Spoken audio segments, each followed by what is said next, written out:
Bueno, pues en este tiempo hablaremos sobre la orientación alimentaria y hábitos alimentarios. Espero que durante esta charla nosotros podamos resolver algunas dudas de lo que son hábitos alimenticios. Siempre es un tema complicado. En términos muy básicos revisaremos todo lo que tiene que ver con hábitos alimentarios y qué implica en nuestro día a día. Y espero que esto les pueda servir mejor a ustedes y a sus pacientes. Tú has escuchado hablar mucho, siempre se escucha a los nutriólogos hablar mucho de hábitos alimentarios, ¿no? Correcto. Muy bien, pues vamos a empezar. Pasamos a la siguiente diapositiva. La orientación alimentaria es el conjunto de acciones que proporcionan información básica, científicamente validada y sistematizada sobre las características de la alimentación y los alimentos para favorecer una alimentación correcta. Les decía que ese tema de orientación alimentaria es un término demasiado técnico que de hecho solamente se utiliza en México. En otras partes del mundo se utiliza educación alimentaria, educación para la salud, etcétera, pero es básicamente lo mismo. ¿Tú has escuchado alguna cosa así relacionada con esto? En otros países realmente no, básicamente es un término mexicano. De hecho, orientación alimentaria se acuña en una norma mexicana, que es la norma 043. Es una norma que es un poco extraña, porque usualmente las normas tienen que ver con regulaciones y demás, pero esto tiene que ver básicamente con temas de orientación a la salud, cómo se debe hacer, acotar específicamente. Vamos a la siguiente diapositiva. En esta hablaremos sobre el tema de la alimentación. La alimentación son los procesos biológicos, psicológicos y sociológicos relacionados con la ingestión, digestión y excreción de alimentos. Es decir, es un tema totalmente mecánico. Es decir, uno tiene un alimento, lo consume y todos los procesos internos son llamados nutrición, que lo realizaremos en un momento más, pero alimentación es el conjunto de acciones que simplemente es de llevar los alimentos a la boca y metabolizarlos y excretarlos. Entonces juegan una serie de situaciones muy particulares. El ambiente tiene que ver. Nosotros como raza humana hemos estado por años siempre buscando nuevas especies que consumir. ¿Tú sabes cuántas especies comestibles para el ser humano hay en el planeta? No, ¿cuántas? Pero en total hay unas 300 especies que son comestibles para el ser humano, de las cuales en la vida moderna solamente, casi en cualquier parte del mundo, el hombre moderno solamente consume unos 30. Es algo ahí peculiar. Hemos perdido la capacidad de decir solamente comemos carne o de res, de pollo, de cerdo, pescado y alguna otra. Y de vegetales, pues es jitomate, alguna cosa para alguna salsa, en la particularidad mexicana, y lechuga, etcétera. Y frutas también, unas 5, 6, 7 frutas de consumo habitual. Lo demás es bien inhabitual. Es peculiar, ¿no? Muy bien, vamos hacia el tema de nutrición. Nutrición, en contraste, son todos los procesos biológicos, psicológicos y sociológicos involucrados en la obtención, asimilación y metabolismo de los nutrimentos por el organismo. Es decir, tiene que ver con la parte mucho más hacia el tema celular. ¿Qué pasa cuando comemos el alimento? El alimento es digerido, es desdoblado para su absorción, llevado al hígado y luego a otras partes del cuerpo para que pueda aprovecharse. Todo ese conjunto de procesos es la parte de nutrición. Y la dieta es el conjunto de alimentos o platillos que se consumen día a día. Es decir, yo puedo tener una dieta día a día, se llama simplemente dieta lo que consumimos. Cuando queremos, a veces la gente mal piensa decir yo estoy a dieta, y la dieta siempre está. Hay que acotar siempre, decir, cuando uno está comiendo poco, es una dieta de restricción, una dieta restrictiva, que tiene pocos alimentos, etc. Por el contraste, ¿qué es un alimento? Es toda sustancia, secreción o especie que contiene nutrimentos biodisponibles, que es inocua, accesible, atractiva a los sentidos y aprobada usualmente por la cultura. Es decir, comer plástico pues no es algo aprobado culturalmente, aunque podría ser una especie de fibra, no lo sé, pero no es aprobado culturalmente ni lo mejor. ¿Estamos de acuerdo? De acuerdo, digo, actualmente con la globalización ya es un tema totalmente, ya casi no poco cultural, y más bien es una mezcla de culturas ya más extranjeras, ya tenemos alimentos de muchos otros países, entonces realmente se ha perdido un poco actualmente lo que es la cultura en la dieta y en la alimentación y se ha convertido en algo muchísimo más globalizado, donde todos ya tenemos oportunidad de probar alimentos extranjeros. Sin duda, y esto ha traído un cambio, es decir, pues recuerdo que lo que es bueno para, dicen, la dieta, qué sé yo, la dieta japonesa, los japoneses son muy delgados y demás, y comer comida japonesa es bueno. Sí, pero ¿en qué contexto, no? Es decir, no sabemos si los japoneses comen sushi todos los días. Es decir, es un tema complejo, si eso es bueno o malo para su cultura, capaz que es un consumo habitual, etcétera. Yo me he topado en muchas partes del mundo que luego, por ejemplo, dicen que la comida mexicana es hasta cierto punto muy energética o demasiado rica en calorías. Y bueno, pues la gente piensa en otros países en unos tacos o unos tamales y la verdad es que son muy energéticos, pero no son de consumo tan habitual, es muy eventual, ¿no? Sí, finalmente estamos adaptados a un tipo de comida. Quizás la comida japonesa no nos cae muy bien al metabolismo de mexicanos, que estamos muy acostumbrados a otro tipo de grasas y alimentos. En cambio, un japonés pues simplemente no le caería bien estar comiendo tacos, cuando ya su metabolismo está adaptado a ciertos alimentos hasta en tipo crudo. Claro, el consumo de cereales como el arroz, etcétera. Hablemos de calorías. ¿Qué son las calorías? Es energía que proporcionan los alimentos. Usualmente el término correcto acuñado es kilocaloría. Nosotros le hemos abreviado solamente al tema caloría, pero es un tema simplemente para ser más fácil. Pero en general se dividen en kilocalorías, kilojoules o equivalentes calóricos, que no se utiliza casi en ninguna parte del mundo. Es kilocalorías o kilojoules. Solamente como para que ustedes tengan en cuenta, una kilocaloría es igual a 4 kilojoules y la definición precisa de lo que es una caloría es la facilidad de poder elevar la temperatura del agua de un grado a otro, es decir, de 16 a 17 grados centígrados. Esa energía que se necesita para subir ese grado de temperatura al agua es una caloría. Los nutrimentos, por otro lado, son sustancias presentes en los alimentos capaces de ser utilizadas por el organismo en procesos metabólicos. Todos los nutrimentos se requieren a diario sin excepción de diferentes cantidades de acuerdo con las necesidades de cada persona. Es decir, todos los alimentos tienen nutrimentos que ahora vamos a revisar. En el caso particularmente de los nutrimentos, están divididos de acuerdo a lo que se llaman macronutrimentos y micronutrimentos, que es una excepción bastante reducida, pero es un poco la clasificación más aceptada o más práctica tal vez. Están los que aportan energía y los que no tienen aporte de energía. Los que aportan energía llamas proteínas, hidratos de carbono, lípidos, y los que no aportan energía están particularmente las vitaminas, minerales, y ahora también lo vamos a ver tal vez un poco más adelante, pero están todo lo que se llaman ahora probióticos, que son temas de la microbiota, etcétera, que lo vamos a tocar brevemente. Solamente para referencia, las proteínas aportan 4 kilocalorías por gramo de proteína, igual los hidratos de carbono, 4 kilocalorías por gramo de hidrato de carbono. Los lípidos aportan 9 kilocalorías por gramo de lípido y, como hemos dicho, las vitaminas y minerales no tienen aporte energético. Vamos a tocar más adelante también el tema del alcohol. El alcohol, particularmente en aquellos adolescentes que les gusta irse de fiesta los fines de semana, etcétera, pues el alcohol también proporciona energía, proporciona 7 kilocalorías por gramo de alcohol. Hablemos de los hidratos de carbono. Los hidratos de carbono son la base de la alimentación. ¿Me puedes dar como ejemplos de qué serían hidratos de carbono?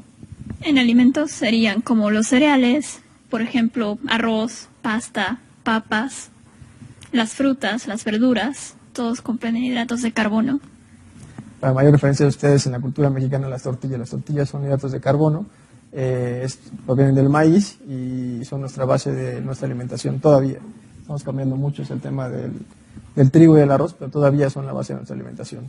Hay algo muy, muy peculiar y es que particularmente el cerebro solamente puede utilizar hidratos de carbono para su buen funcionamiento, por lo tanto es indispensable que cualquier tipo de dieta tenga al menos un porcentaje de hidratos de carbono. Ahora veremos más adelante en qué porcentaje de energía aportan los hidratos de carbono a la dieta normal, va entre un 55-65%, algunas culturas inclusive hasta un 70%, o algunas condiciones, por ejemplo, los deportistas de alto rendimiento también consumen las cantidades altas, como 70%, aquellos que corren un maratón, por ejemplo, etcétera, pero en general va del 55 al 65%. Los hidratos de carbono a su vez están divididos en hidratos de carbono simples, que son de rápida absorción, proporcionan energía instantánea y tienen energía de corta duración. Se queman, digámoslo así, se queman muy rápido.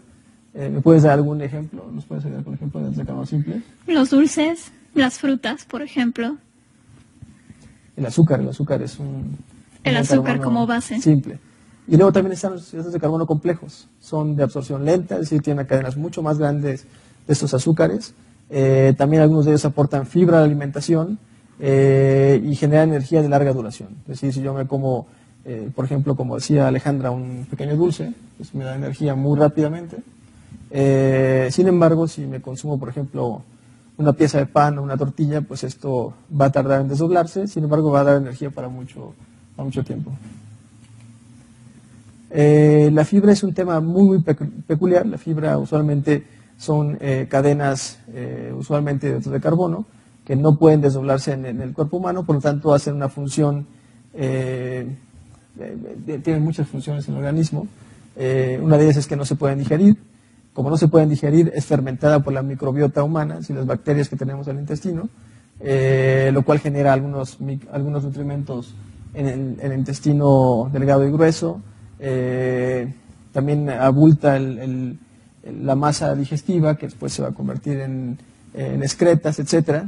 De hecho, la dieta moderna carece muchísimo de fibra. Antes, en un tiempo más prehistórico, digamos, consumimos mucho más fibra. Ahora estamos consumiendo cantidades bajísimas de fibra, lo cual repercute muchísimo en un montón de padecimientos, en un montón de problemas que se ven en la parte digestiva, en otras situaciones. Sí, actualmente se dice que no estamos llegando a veces ni a los 10 gramos de fibra por día, cuando la recomendación sería que todos consumiéramos 14 gramos por cada 1000 kilocalorías o 30 gramos incluso en total en un solo día. ¿Cuántos kiwis crees que nos tendríamos que comer como para tener unos 10 gramos de fibra? ¿Cuántos kiwis? Sí, más o menos. Unos 5. Tal vez, o más.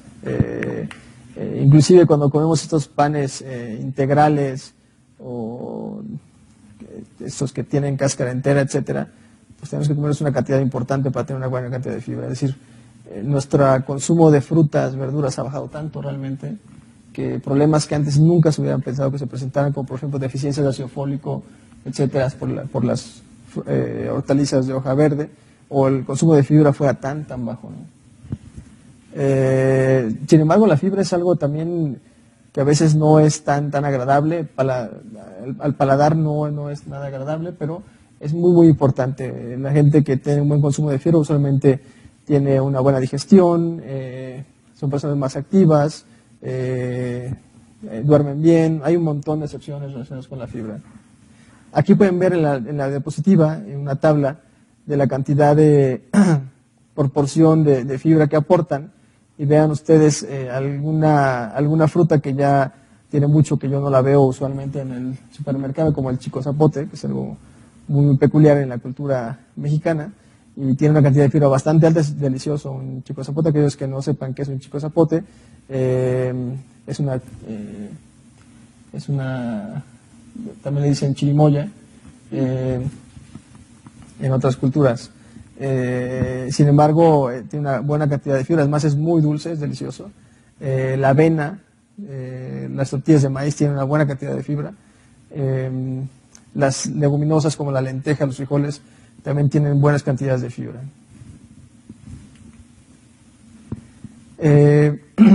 La fibra a su vez puede dividirse en dos tipos de fibra: la fibra soluble y la fibra insoluble. La fibra soluble es aquella que con agua se forma una especie de esponja, se esponja un poco, forma geles. Usualmente tiene demasiadas fuentes, pero usualmente la avena, leguminosas, verduras, frutas, etcétera. Y la fibra insoluble es aquella que no es soluble al agua, no genera jabones, simplemente aumenta el volumen fecal. Pueden ser, por ejemplo, para mayor referencia de ustedes, los cereales integrales como el pan con fibra, etcétera, las verduras con cáscara. Todas esas son fibras insolubles. ¿Cómo está tu consumo del día de hoy de fibras? Increíblemente, a pesar de ser nutrióloga, todavía sigue bastante bajo. La verdad es que la disponibilidad de productos, incluso alimentos funcionales que ya están saliendo al mercado, donde ya tienen adicionadas cantidades muy altas de fibra, no llegamos a la recomendación diaria. Incluso profesionales de la salud, que somos los primeros en decir qué es lo que se debe de hacer y no es lo que hacemos, es bastante común encontrar estas carencias. Y sin embargo, pues las consultas a médicos generales, lo principal es disconfort intestinal y síndrome de intestino irritable, todo causado por una falta de un ingrediente que realmente puedes encontrar en una gran variedad de alimentos que lamentablemente no son los más modernos actualmente. Sin duda, ustedes espero que tomen unos segundos para recapacitar cómo está su consumo de fibra el día de hoy y verán que a lo mejor puede ser relativamente bajo, así es que vamos a tratar. Ustedes que tienen ahí, están en los consultorios, pueden llevarse un poco de fruta al consultorio, a veces es difícil, pero ustedes recomiendan finalmente también a sus pacientes, así es que los invito a que revisen cómo está su consumo de fibra y si es bajo, traten de aumentarlo. Pasemos ahora al tema de las proteínas. Las proteínas son aquellas moléculas que tienen grupos aminos, por eso son proteínas. Están constituidas inusualmente por aminoácidos, son pequeñas fracciones. Su función principal es la de mantener, construir, reparar el organismo, generan tejidos, generan también un montón de células que tienen muchas funciones en el organismo. Por ejemplo, la sangre tiene hemoglobina, que es una proteína globular que es imperativa en la salud humana, pues que lleva el oxígeno por toda la sangre a todas las células. Y usualmente, para mayor referencia de ustedes, las fuentes son de origen animal, la carne, las vísceras. Las leguminosas tienen una cantidad de proteína vegetal muy, muy importante, así como las semillas y algunos cereales también tienen cantidades moderadas de proteínas. Bueno, finalmente otras acciones serían como anticuerpos, enzimas, receptores, señalizadores. Las proteínas tienen una función más allá de solo ser los ladrillos del organismo y son esenciales también para el sistema inmune y para la recuperación durante un periodo de enfermedad o entre alguna condición que necesitamos realmente de todo el poder de la salud. Es esencial tener proteínas de un alto valor biológico. Muy importante para todo el tema del sistema inmune, construir células, etcétera. Habíamos comentado ya, las proteínas cada gramo de proteína genera alrededor de 4 kilocalorías y usualmente en la distribución de energía de la dieta deben ir de un 10 a un 15% de la energía, no más. Hay veces la vieja escuela decía, consuma muchas proteínas porque van a generar más tejido muscular, más músculo, y eso es una falsedad total. Es decir, un niño, por ejemplo, como está en etapa de crecimiento, requiere aproximadamente 1 gramo por cada kilogramo de peso. Es un estándar de oro para los pediatras. Un adulto puede estar entre 0.4 a 0.3 gramos por kilogramo de peso. Es decir, no quiere decir que lo que consumamos extra o lo vamos a almacenar o alguna cosa va a pasar o simplemente lo vamos a excretar. Es decir, no se va a absorber mucho más. Pasemos al tema de los lípidos. Los lípidos son un fuerte sostén energético también para el organismo. Almacenan energía, regulan y protegen. También son precursores de hormonas y otras células en el organismo. También transportan vitaminas y algo muy, muy importante que le dan el sabor a los alimentos, es decir, un alimento muy magro pues no tiene sabor, tiene que tener un poco de lípidos, de grasa para tener un sabor más agradable. Usualmente los lípidos, cada gramo de lípido genera 9 kilocalorías, son muy energéticos, sin embargo en la dieta sí que tienen que estar presentes de manera importante, entre un 25 a 30% de la energía. Algunas culturas como las mediterráneas, que tienen un consumo muy, muy alto de lípidos, por ejemplo aceite de oliva, o aceites de pescado, pueden llegar a estar hasta el 40% de porcentaje de energía, que es muy alto. Sin embargo, aquí siempre es importante, no tanto, a veces, bueno, cuida las grasas para no engordar, eso es una falsedad. Cuando una persona consume poca cantidad de grasas, usualmente como las grasas se necesitan en el organismo, lo que hace es tomarlas de los hidratos de carbono, es decir, toma los hidratos de carbono y los convierte en grasas, que eso es mucho más malo para el organismo, por lo cual siempre es importante, en lugar de moderar el consumo de grasas, ver qué tipo de grasas se están consumiendo, que no sean grasas saturadas, es decir, grasas provenientes de origen animal o excesos de mantequillas, etcétera, o margarinas. Es muy importante las grasas, los aceites vegetales. En la cultura mediterránea es muy, muy importante el aceite de oliva. También hay otros aceites que se llaman virgen extra, como el aceite de ajonjolí, que no es, en la cultura mexicana no se utiliza muchísimo, pero en las culturas árabes y orientales se utiliza muchísimo y también es muy rico. Entonces es muy, muy importante el consumo de aceites. Sí, bueno, recalcar mucho la importancia que a veces composición y cantidad van mucho de la mano. Hay un estudio muy bueno japonés que realmente te dice que a partir de cierta cantidad de grasa, no importa la composición o del origen de estos ácidos grasos, siempre vas a desarrollar complicaciones, que es a partir de un 50% de grasa más o menos. Si mantenemos en nuestra dieta un 30% de grasas, con una buena composición, es decir, más ácidos grasos insaturados, finalmente tenemos una buena salud. Si fuera de 30% de grasas saturadas, seguramente nos va a llevar a un daño a la salud a corto plazo. Pero finalmente el sobrepasar de este 30% y empezar a llegar a contenidos como de 50% en la dieta siempre va a implicar un daño a la salud, sin importar el origen de esta grasa. Muy importante.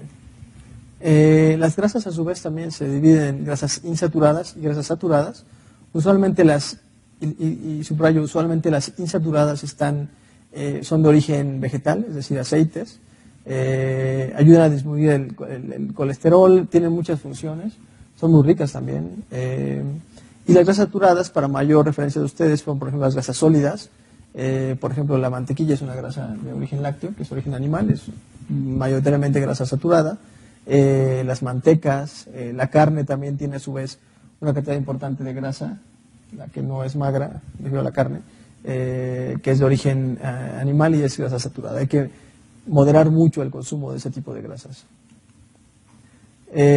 Algo que pasó hace mucho tiempo y que consideramos importante manejarlo aquí en esta presentación sobre orientación alimentaria es todo lo que tiene que ver con las grasas trans. Es decir, en algún momento que había demasiada satanización con respecto a las grasas de origen animal saturadas, se dijo, bueno, pues la industria avanzó, la tecnología, etcétera, y a partir de aceite se generó un proceso que se llama transificación, que cambia de lugar los dobles enlaces de las cadenas de los aceites, y lo que hizo fue convertir usualmente un aceite, inclusive el nombre, digamos que la esencia del nombre es de origen vegetal, pero además es líquido, y lo que hacen con este proceso de transificación es convertirlo en sólido.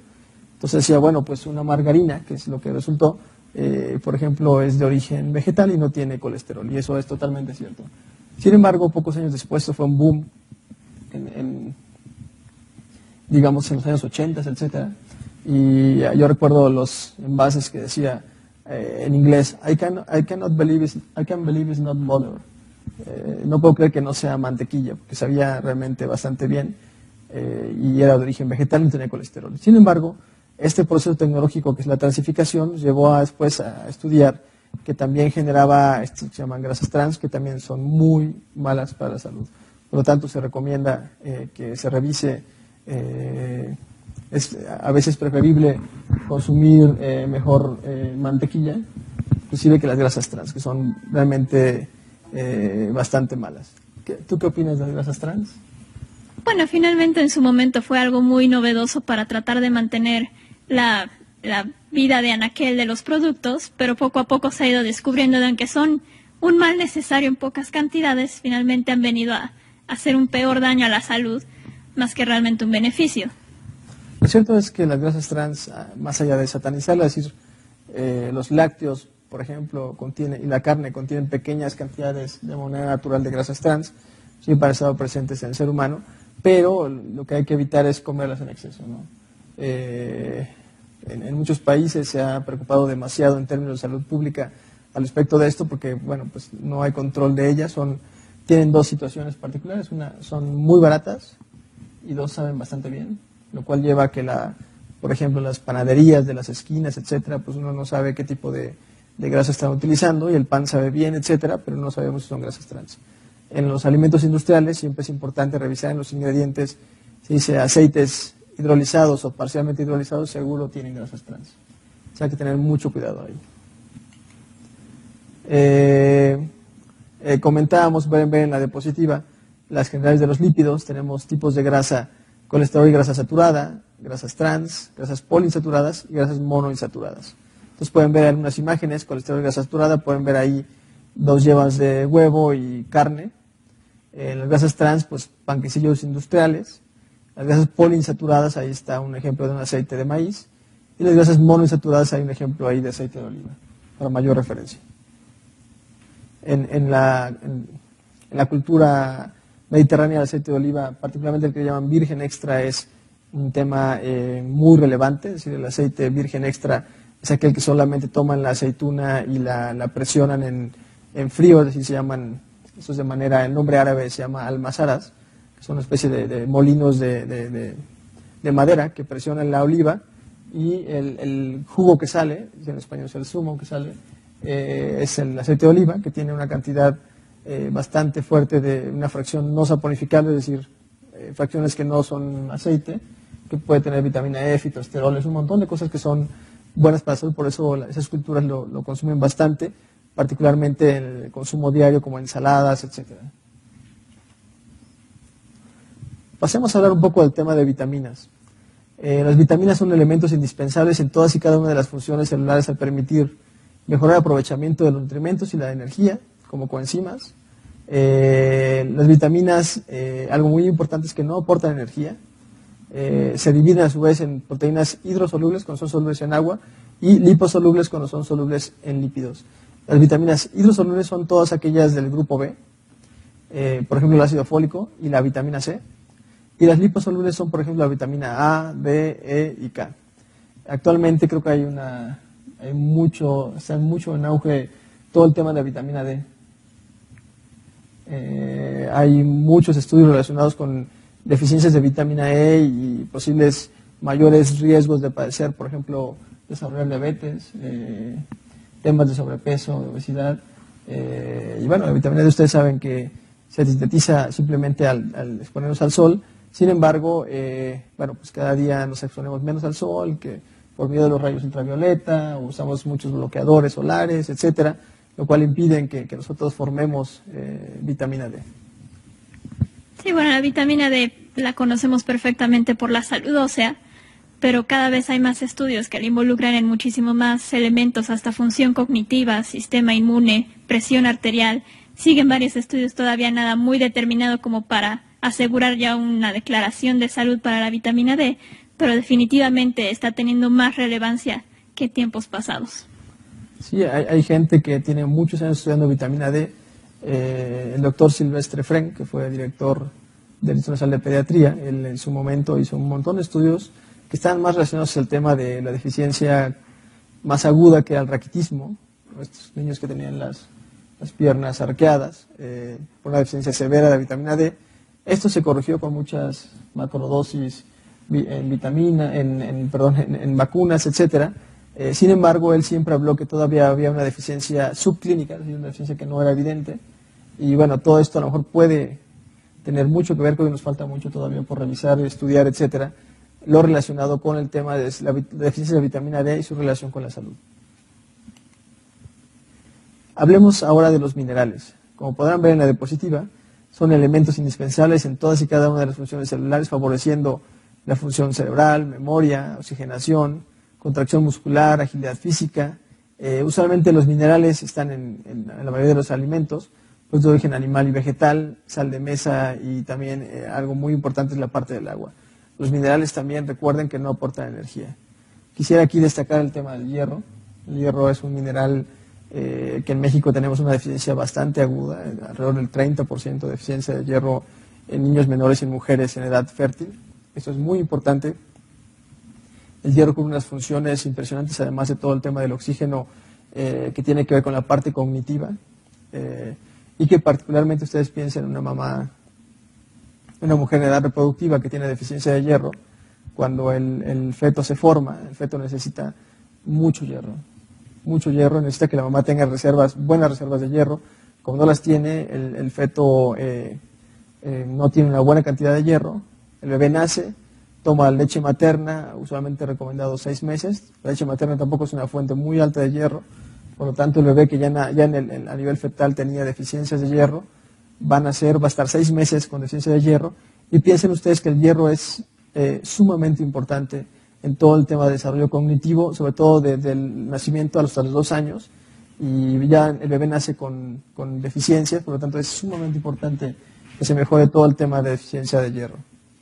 Sí, bueno, y digo, más preocupante aún, los niños que nacen pretérmino, que a veces ni siquiera ni la leche materna ni las fórmulas comerciales alcanzan a cubrir ese requerimiento que los niños a pretérmino tienen de hierro.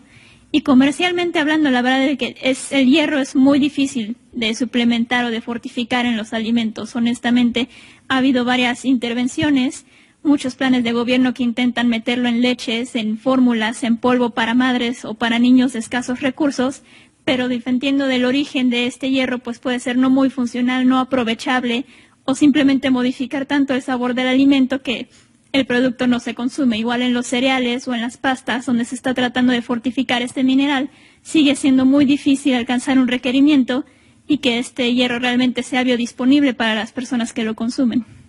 Sí, el hierro es bastante peculiar. De hecho, el cuerpo humano está diseñado para tomar hierro del que se llama hierro M, que es el hierro proveniente de la carne o de las vísceras, que es el hierro más biodisponible para el ser humano. Esto es debido a que nosotros durante todo nuestro periodo de evolución, pues hace muchos años no éramos cazadores, sin embargo éramos carroñeros, es decir, un animal muy grande mataba a otro y lo que dejaba, los despojos que eran usualmente vísceras, etcétera, pues eran muy ricas en hierro. Por lo tanto, todo nuestro sistema metabólico se diseñó para tener grandes cantidades de ese tipo de hierro, y como estaban presentes muy abundantemente en la dieta, pues no se buscó que el hierro vegetal pudiera ser mayormente absorbible. Por lo tanto, todo el hierro vegetal, es decir, las espinacas, las leguminosas, pues no es tan biodisponible para nosotros, y también los compuestos inorgánicos que tienen los suplementos de vitaminas o minerales, como sulfato ferroso, fumato ferroso, hierro microencapsulado, hierro NDA, etcétera. Todos estos hierros avanzados tampoco son tan competitivos como el hierro M, que es el que tiene en la carne. Por lo tanto, siempre se recomienda a una persona que tiene deficiencia, pues simplemente poner en la dieta un poco más de carne. Los grupos de alimentos, van a ver aquí en la diapositiva, tenemos verduras, frutas, cereales, leguminosas, alimentos de origen animal, leche, aceites y grasas, azúcares, alimentos libres de energía, que ahora veremos como cuáles, y también algo que es importante, que hay que considerar, son las bebidas alcohólicas y el agua, que no está puesta aquí en la diapositiva. Dentro de las verduras podemos encontrar las que de manera genérica se llaman de color verde, ¿como cuáles? Lechuga, espinaca, pimientos verdes. Muy bien. En México las más consumidas, de acuerdo a los datos recientes, son el jitomate, tomate, el chile, la cebolla, el ajo, es muy común de la cultura mexicana, los chícharos, los ejotes, las zanahorias. Las verduras, sin duda hay muchas más que estas. Nosotros vamos a ponerles como material de apoyo un documento que se llama Pautas para la Orientación Alimentaria, que es un material bastante amigable, muy afable para que ustedes lo consulten y van a encontrar ahí todo esto que estamos platicando de una manera mucho más amplia, mucho más entendible, y creo que les va a gustar leerlo. Hablemos de las frutas. Generalmente son de sabor dulce, contienen hidratos de carbono simples, fibra, vitaminas sin duda. En México las más consumidas son la naranja, la manzana, el plátano, entre muchas otras. Nuestra cultura en términos de verdura y de frutas es bastante diversa y cubren un papel muy importante. Creo que se ha decrecido el consumo de ese tipo de alimentos, de grupos de alimentos en la dieta actual. Sin embargo, es sumamente importante. Yo los invito que en lugar de llevarse una galletita a su consultorio, pueden llevar fácilmente una manzana, unas uvas, etcétera, y créanme que será un tema mucho mejor que lo que usualmente, que una galleta, que no satanizo la galleta, es también bastante rica. Sin embargo, pueden variarlo de repente por una fruta o un poco de una zanahoria, etcétera, que puede caerles bastante mejor. Tenemos también los cereales. Los más cultivados en México y de consumo en México son el maíz, sin duda que es la base de la cultura mexicana, el trigo, el arroz, la avena y el amaranto, que también ha caído un poco en desuso. La gente era un cereal muy importante para la cultura, sobre todo azteca, en el centro del país, y se ha caído un poco en desuso. Ahora de repente las alegrías de amaranto, etcétera, pero yo no lo veo en muchos otros alimentos. Bueno, realmente yo lo que he visto, por ejemplo, en institutos como el de nutrición, es que se está utilizando mucho el amaranto para estos alimentos libres de gluten.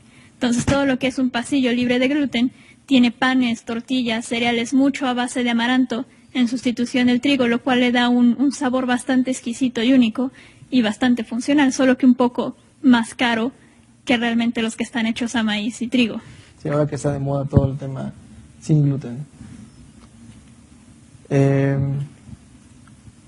También hay otros cereales como la papa, el elote, el plátano macho también se consideran dentro de este grupo, aunque no son necesariamente cereales. La papa es un tubérculo y el plátano es una fruta.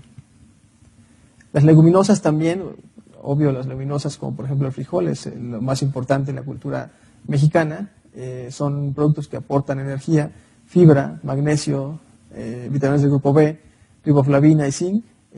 También algunas tienen presencia de vitamina C. Tiene una cantidad de hierro bastante importante, aunque es hierro vegetal, no es tan absorbible. Los más comunes en México son el frijol, la lenteja, la soya, el garbanzo, las habas. En fin, hay una cantidad también enorme de leguminosas. Los lácteos son un grupo también sumamente importante. Aportan calcio, fósforo, magnesio, proteína de alta calidad, ácido fólico, riboflavina, vitaminas B12, A y D. Y podemos encontrar diversos productos como la misma leche, quesos de una amplia gama de variedades, yogur, jocoque, crema, es deliciosa la crema, etc. Y productos de origen animal, son fuentes de proteínas, hierro y hierro biodisponible, como habíamos comentado. El pescado, la res, el pollo, huevo, derivados, son fuentes de proteínas de origen animal. Se agrupan de acuerdo a su contenido de grasa, pero aproximadamente aportan 75 calorías por equivalente. Dentro del tema de grasas y aceites, tenemos todas las mantecas, mantequilla, margarinas, aceites y grasas vegetales como el aguacate, el coco, las oleaginosas, todas las semillas oleaginosas como las nueces, pistaches, almendras, las grasas industrializadas y las grasas modificadas. Los azúcares comprenden hidratos de carbono simples de alto índice glicémico. Se sabe que uno de los principales estimulantes de los niveles de insulina en el cuerpo. Sin embargo, cumplen funciones muy importantes, puesto que comentábamos al principio que es muy importante la energía que tienen que aportar al cerebro. El cerebro solamente funciona con hidratos de carbono o azúcares, que son de fácil absorción y se pueden utilizar muy rápidamente. Por lo tanto, es sumamente importante incluir, aunque sea una cantidad mínima de azúcares en la dieta diaria. ¿Y te gustan los azúcares? Me encantaría los azúcares. Probablemente lo que estamos viendo ahorita es una sustitución de todos los azúcares por los famosos edulcorantes, que ya están llegando a reemplazar todos los alimentos que contenían azúcar, o incluso ya de otra manera hay grasas que también sustituyen el azúcar. O sea, ya es toda una variedad como para eliminar, erradicar el azúcar de los alimentos, cuestión que realmente también era muy cultural del mexicano y finalmente no tiene ningún daño a la salud mientras se consuma dentro de un límite permitido. Sin duda, el azúcar no es malo, es decir, hay que consumir una cantidad moderada y es suficiente. Alimentos libres de energía, como comentábamos, su nombre lo dice, no aportan energía. Se pueden utilizar para acentuar y dar más sabor a los alimentos sin necesidad de adicionar sal u otro tipo de condimentos, por ejemplo el ajo, las hojas de laurel, el tomillo, canela, pimienta, curry, el vinagre, la mostaza o el limón, que le llaman también especias, ¿no?, para dar sabor a los alimentos. También las bebidas alcohólicas, comentábamos que aportan 7 kilocalorías por gramo de alcohol, no contienen nutrimentos en cantidades importantes, contienen etanol, agua y pocos hidratos de carbono, y aquí tal vez podemos dividirlas en dos: las bebidas alcohólicas que son por fermentación, como el vino y la cerveza, y las que son destiladas, como por ejemplo el tequila o el whisky, etc. Usualmente, no hay ninguna recomendación con respecto a las bebidas alcohólicas, pero sin embargo sí es importante que si hay un consumo habitual, pues sean mejor predominantemente de aquellos que son fermentados, como el vino o la cerveza. Bueno, originalmente sí se recomienda de manera incluso protectiva o de protección para la salud cardiovascular el tomar un poco de vino tinto con las comidas, creo que 15 mililitros para mujeres, 30 mililitros para hombres. Es decir, un equivalente más o menos. Un equivalente. Sí, en términos moderados no es malo, sin embargo sí hay que considerar que aporta una cantidad de energía. Bueno, hablar de orientación alimentaria tiene mucho que hablar con una balanza entre equilibrio o excesos, qué tanta cantidad de alimentos estoy consumiendo y qué tanta cantidad gasto. Si este equilibrio se rompe, pues obviamente se va o a la desnutrición o al sobrepeso o obesidad. Entonces siempre debe haber un equilibrio de lo que estoy consumiendo y lo que gasto. Esto tiene mucho que ver con el tema de actividad física, también, digamos, hábitos de sueño, en fin, hay un montón de cosas que tienen que ver con esto. Y sino también no comer bien lleva hacia el tema que también es lo contrario, que es el tema de la desnutrición. Sí, bueno, como que es muy fácil mencionar este desequilibrio entre la ingestión del gasto y la ingestión del consumo, que realmente todos creemos tener como que muy bien controlado, pero honestamente en la actualidad las personas no se dan cuenta de realmente la cantidad de comida que pueden llegar a consumir en un día. A veces ni siquiera tomamos en cuenta lo que nos sirven en el plato y comemos con el tenedor, pero no todo lo que estamos comiendo detrás de ese plato. O sea, a veces hacemos pequeñas comidas durante todo el día, estamos picando comida todo el tiempo, galletas en la oficina, lo que salí me encontré, y esos son alimentos que ni siquiera tomamos en cuenta cuando alguien nos pide hacer un registro de consumo de alimentos. Entonces es muy fácil como tener ese control o decir que tenemos ese control de yo no como tanto, creo que sí ceno mucho, cuando realmente las personas no tienen ni la menor idea de cuánto en un día pueden estar comiendo. Sin duda, algo muy importante también es todo el tema de actividad física, es algo que ahora ya he visto indicación de actividad física para control de peso, es decir, está indicado hacer actividad física para una serie de patologías, por lo tanto es sumamente importante todo este tema de la actividad física, pensando en el tema de tener el equilibrio entre el consumo y el gasto de energía. Hablemos ahora de lo que se llama en el argot de nutrición las leyes de la alimentación. La alimentación siempre tiene que estar, siempre debe ser completa, que contenga todos los nutrimentos necesarios, tiene que ser variada, tiene que haber diferentes alimentos en las distintas comidas, tiene que ser suficiente, que cubra las necesidades de quien lo consume. Un poco rompiendo mitos, como lo verán en la diapositiva, dice, dieta es un plan para bajar de peso. Si estás a dieta, 0 pan y 0 tortilla, sigue la dieta de como lo hice yo, y bajarás de peso. Recuerden que comentamos que la dieta es simplemente lo que consumen. Cuando se habla de dieta restrictiva o dieta baja en calorías es cuando se habla de algo que ya está restringiéndose, etcétera. Pero tengamos siempre en cuenta esta parte. Bueno, también está lo que es equilibrada, que es guardar las porciones adecuadas entre sí, es decir, que tengamos variedad en los grupos de alimentos, que sea inocua, es decir, que no cause ningún daño para la salud y que sea adecuada, acorde con los gustos y la cultura de quien la consume.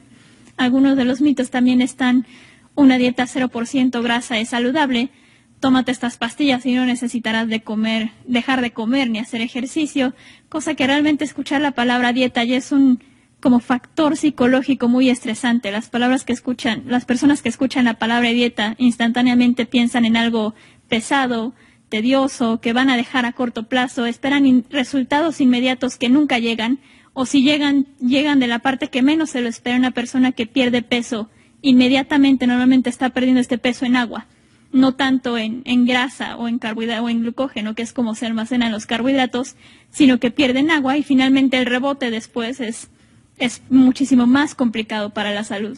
Sin duda, recuerden, una dieta 0% grasa no es nada saludable, y recuerden que siempre recomendarle a las personas que los consulten a ustedes como médicos para tomar pastillas o alguna otra cosa que sea para el tema de control de peso. Vean aquí ustedes, está la estrategia mexicana contenida en la norma 043, que es el plato del bien comer, que a veces lo vemos pegado en todos lados, y lo más importante es tratar de entenderlo porque es un platito que solamente tiene algunas imágenes. Sin embargo, vamos a tratar de explicarlas de manera importante. Ustedes verán en el plato en la parte verde, que es incluir por lo menos un alimento de cada grupo en una de las comidas al día.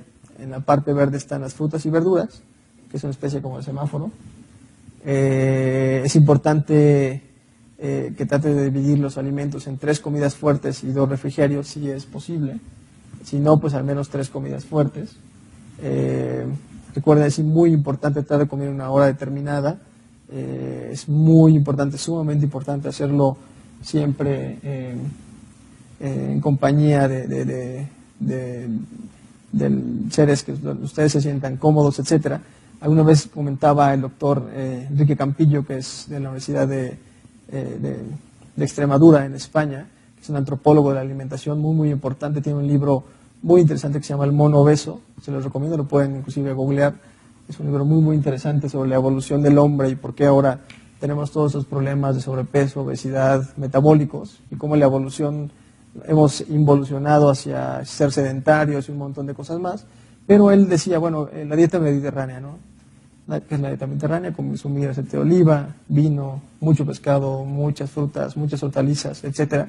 Sí, pero hay un tema fundamental de la dieta mediterránea que es ese tema de compartir con los seres queridos, con la familia, etcétera. Entonces decía, a ver, vean ustedes, una persona, un español que está, que es además mediterráneo, de cualquier parte del Mediterráneo, que trabaja en Wall Street en Nueva York, que va al restaurante español, el más famoso que está en Nueva York, con un chef español, donde seguramente las materias primas son mediterráneas, buenas materias primas, etcétera, y el tipo se sienta, pero tiene que llevarse su computadora, su laptop, porque tiene 40 minutos para comer y tiene que regresar rápido a su oficina, y el tipo pide de comer y pide unas entradas, puede pedir un gazpacho o alguna cosa así que es muy típica mediterránea, una ensalada de hojas verdes con jitomate, un poco de atún, un poco de vino, o sea, una comida,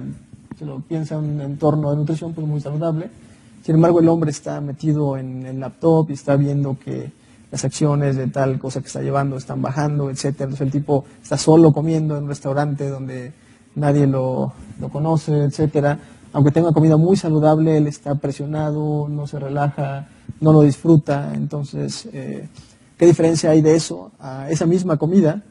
Unos amigos en la playa de Punta Umbría, en Andalucía, que están discutiendo que si el Barcelona, que si el Real Madrid, que si el Sevilla, que si no sé qué, y que se toman 2 horas y media para comer, están tomando moderadamente, pero están muy contentos, están debatiendo, están hablando de sus cosas, etcétera. Esa misma tipo de comida, ¿qué es lo más saludable? ¿Este hombre solo o esta gente que está compartiendo en un ambiente relajado, tranquilamente? Entonces es muy, muy importante para el tema de alimentación estos espacios donde uno pueda sentirse tranquilo, de partir con los amigos, etcétera. Sí, claro, muy cierto. Yo, como contraparte, a veces estas actitudes también nos llevan a tener un menor control de las porciones, cosa que también es vital cuando estamos hablando de una alimentación balanceada. A veces, como dice aquí, ningún alimento debe privilegiarse sobre los demás, cosa que es muy cierta, realmente no hay alimentos buenos ni malos, pero sí porciones buenas y malas. Entonces, a veces el no darnos cuenta de qué porciones estamos consumiendo puede llegar también a representar algo negativo dentro de nuestra alimentación. Algo de que se quejaban a veces mucho del plato del bien comer cuando yo realmente estudiaba nutrición, es que realmente decía, ok, tienes tu porción de cereales, pero aquí las imágenes que estás viendo en el plato es un bolillo entero, son 3 panes o 3 hot cakes, y la gente realmente cuando lo ve piensa, entonces esto es lo que me puedo comer, y esto es lo que debo de tener en mi plato. Entonces los platos se hacían excesivos con todo lo que le podías meter a un solo plato, y finalmente cuando llegas a un exceso, viene el problema de salud, viene el sobrepeso, viene la obesidad. Entonces también manejar el consumo de alimentos adecuados, un ambiente relajado y también el manejo de porciones adecuadas. Sin duda, también estaba recomendando el doctor Héctor Burges, que es el director de nutrición del Instituto Nacional de Nutrición de México, comentaba acerca que cada vez más este tipo de situaciones donde, por ejemplo, en el tema de la cena, llega alguien que acaba de salir de su trabajo, etcétera, que llega muy estresado, cansado, etcétera, y lo primero que quiere hacer pues es comer, ¿no? Entonces se sienta, viene angustiado todavía por temas de trabajo, tráfico, etcétera, y lo que hace es llegar y hacer comidas muy copiosas y muy rápidamente, y cuando se da cuenta ni siquiera tenía hambre, solamente estaba estresado o estaba angustiado y se metió una cantidad enorme de comida. Entonces lo más importante es llegar, tranquilizarse, relajarse y después ya ponderar hacer su comida del día. Sentirnos bien comiendo, consumir frutas de temporada, las frutas tienen límite, incrementar el consumo de vegetales verdes, la fruta no se come, no se toma, es muy importante, si se puede, en lugar de un jugo, no creo que se llama el jugo de naranja, pero si pueden tomarse la naranja, la fibra de la naranja se queda en la cáscara, es muy importante también, y preferir verduras y frutas de cáscara y crudas. preferir cereales integrales o de grano entero, limitar el consumo de cereales con grasa, combinar las leguminosas con los cereales es muy importante. Esto es una práctica prehispánica donde los aztecas eran muy eficientes para combinar alguna leguminosa con un cereal, lo cual da la combinación de las proteínas, de pocas proteínas de los cereales con las proteínas de leguminosa, da una proteína de moderado valor biológico, o sea, nunca igual a la carne, pero sí de un mejor valor biológico. Entonces es muy importante tratar de combinarlos. ¿Cómo hacemos? ¿Qué hacemos para combinar? Incluir las verduras dentro de las preparaciones es muy importante. Vean ustedes en la imagen. No es lo mismo este filete que ven ahí, que se ve muy rico, es un tibón ahí con un poco de papitas y ahí algo como para adornarlo, a tener pues un plato, vean ustedes del lado derecho de la diapositiva, un plato donde está un filete en trozos con muchas verduras, brócoli, jitomate, pimientos, etcétera. O abajo también pueden ver un platito de una tacita de arroz amarillo que se ve muy bueno. Y vean ustedes qué diferencia hay con chícharos, con zanahoria, con ejotes. Creo que cambia un poco y se hace una combinación mejor. Vamos a hacer unas preguntas. Así que les pido que pongan la máxima atención porque vamos así a hacer algunas preguntas para que ustedes puedan tratar de identificarlo mejor. ¿Qué es una combinación inteligente? Aquí después ustedes pueden ver arroz más espagueti más tortas de papa más tortilla. ¿Qué opinas?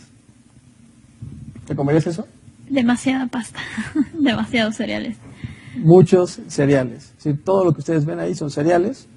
No es que sea malo, pero bueno, pues si hay que consumir cereal, hay que hacerlo de forma moderada y no combinar una comida con puros cereales, pues no tiene todos los grupos de alimentos. Vean ustedes, a diferencia de ello, por ejemplo, un sándwich de jamón con lechuga y jitomate es una combinación más apropiada, es decir, tiene más grupos de alimentos, ya tiene jamón que tiene el producto de origen animal, tiene lechuga y tiene jitomate.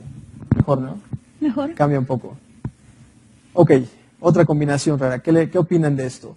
Huevo con tocino más leche. Demasiadas proteínas. Muchos productos de origen animal. A Willy le gustaría. Vean ustedes. A diferencia de esto, de ello, por ejemplo, una combinación inteligente puede ser pozole con carne de cerdo más lechuga, cebolla y rábanos, que es un plato además bastante tradicional mexicano, donde ustedes pueden encontrar cereales, productos de origen animal como la carne, lechuga, cebolla y rábanos. Pero ojo, el pozole original lleva una cantidad moderada de granos de maíz, poca cantidad de carne y mucha lechuga, mucha cebolla y muchos rábanos. Ahora he visto que vas a un restaurante y te sirven solamente un plato enorme con granos de maíz y mucha carne y las especies para darle sabor y ya no te llevan siquiera ni la lechuga, ni los rábanos, ni la cebolla. Pero bueno, originalmente llevaba también una cantidad importante de verduras. Digo, y finalmente esta combinación de productos de origen animal con una buena cantidad de hierro biodisponible con algunas verduras o cítricos con colores bastante brillantes, pues también van a ser muchísimo más biodisponible el hierro y va a ser muchísimo mejor la absorción. Entonces también es una muy buena combinación. Muy bien. Algo muy importante, aquí tenemos para referencia de ustedes un documento que sacó la Secretaría de Salud, el Instituto Nacional de Salud Pública, que es la recomendación La Jarra de Bebidas, que fue en su momento muy polémica, pero que yo rescato de ella al menos el consumo de agua potable, que a veces muchos de nosotros no cumplimos o no tenemos tiempo, no lo vemos importante, pero es sumamente importante el consumo de agua simple. De hecho, hidratarnos tendría que ser con agua simple simplemente. Y tiene ahí una clasificación de lo que ellos recomiendan como saludable para beber. Recuerden ustedes que el ser humano durante toda la historia de evolución pues se ha hidratado con agua, o sea, no se hidrataban hace 200 años ni con refresco ni con otras cosas. Esto no significa que los refrescos sean malos, sin duda, pero pues tienen que tomarse con moderación. Entonces ahí pueden ver un gradual de recomendaciones de bebidas, de consumo, y que esto es una recomendación. Rescatar de esto, subrayo, es el tema del consumo de agua simple. Consumo de sal y sodio. La cantidad de consumo de sal debe ser menor de 6 gramos, lo que equivale a 240 microgramos de sodio. Una cucharadita de sal contiene alrededor de 2.300 miligramos aproximadamente. 40% de la composición de sal es sodio.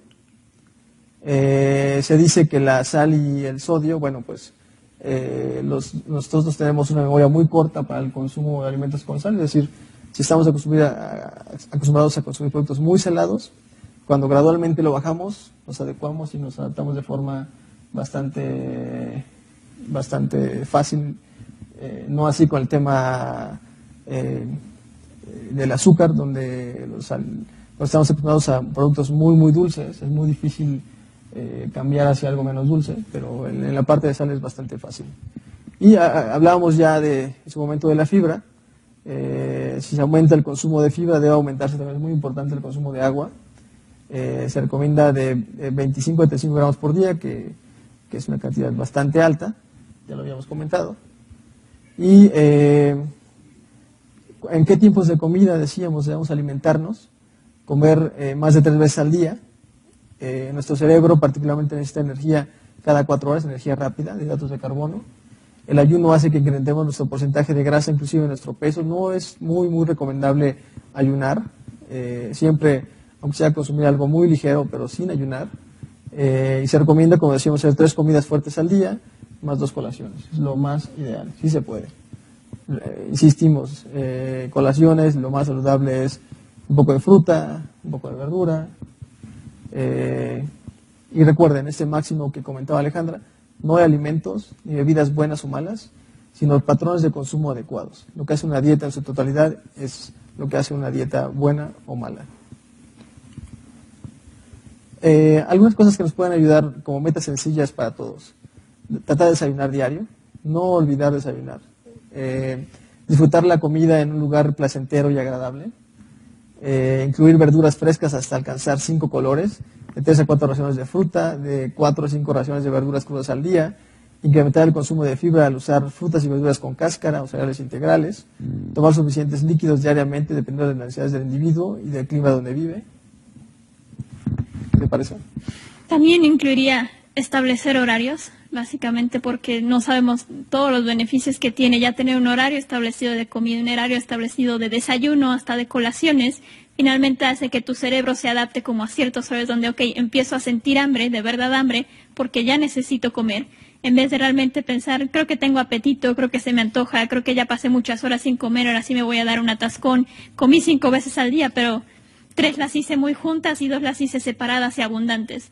Entonces realmente si se van a hacer 3 o 5 comidas, que sí tengan un horario establecido sería lo más favorable para ir como educando al organismo y aprender a reconocer estas señales de hambre y saciedad y cuando nada más es un antojo. Prácticas inteligentes, prácticas saludables. Siempre trata de limitar los aderezos cremosos, empanizados, capeados, fritos, gratinados, es decir, no es que sean malos, simplemente tratar de moderarlos. Preferir, sin embargo, aderezos reducidos en grasas, productos asados, cocidos, vinagretas o limón, al horno, a la parrilla, o lo que llaman salsas mexicanas, que son bastante saludables. Mitos y realidades. Alimentos light adelgazan. Las realidades pueden ser parte de la alimentación, tienen mucho menos calorías. Una alimentación correcta y la actividad física recomendable favorecen la pérdida de peso. Recuerden, productos light son buenos, pero no reemplazan. Si yo me consumo un producto que no tiene reducido en calorías o sin calorías, eso no significa que me lo puedo reemplazar por 3 o 4 que tengan un montón de calorías. Todos los alimentos light son bajos en grasas. Los alimentos pueden ser modificados en calorías, azúcares, grasas y sodio. Siempre revisar, insisto, qué porcentaje están reducidos. Y otro mito, los alimentos light son de consumo libre. Pues los alimentos light son una opción para pacientes con diabetes, dislipidemia, cardiopatías, hipertensión, obesidad. Sin embargo, insistimos, no hay alimentos buenos o malos. La dieta en general se hace una dieta buena o mala. Sí, bueno, finalmente también precaución con los alimentos que dicen ser light. Podría ser que al reducir el consumo de, por ejemplo, azúcar, estén aumentando en ese mismo producto el consumo de grasas o a veces el consumo de sodio. Entonces la gente solo se deja llevar por la palabra light, sin darse cuenta que realmente están sustituyendo quizás un nutriente por aumentar otros que no podrían ser tan favorables a su salud. Sin duda. Vamos a ir concluyendo. Una alimentación saludable es cuestión de calidad, cantidad y combinación. La nutrición debe ser siempre individualizada. Lo que me funciona a mí no le funciona a Alejandra y no le funciona a ustedes o a sus pacientes. Aprender a tomar la responsabilidad de realizar elecciones correctas al comprar o adquirir un alimento. El mejor control de un peso saludable es resultado de una alimentación correcta y una muy buena actividad física. Recuerden, buenos hábitos, la alimentación debe ser con su familia, con seres queridos, con amigos, etcétera, durante un tiempo razonable, sin presiones, etcétera. Los hábitos de sueño son muy importantes, moderar el consumo de alcohol en las comidas, y lo más importante es que eso sea placentero, evitar presiones, ansiedades, estrés, etcétera, que eso no es buen consejero con la alimentación. ¿Qué opinas? Totalmente de acuerdo. Muy bien. Muchas gracias.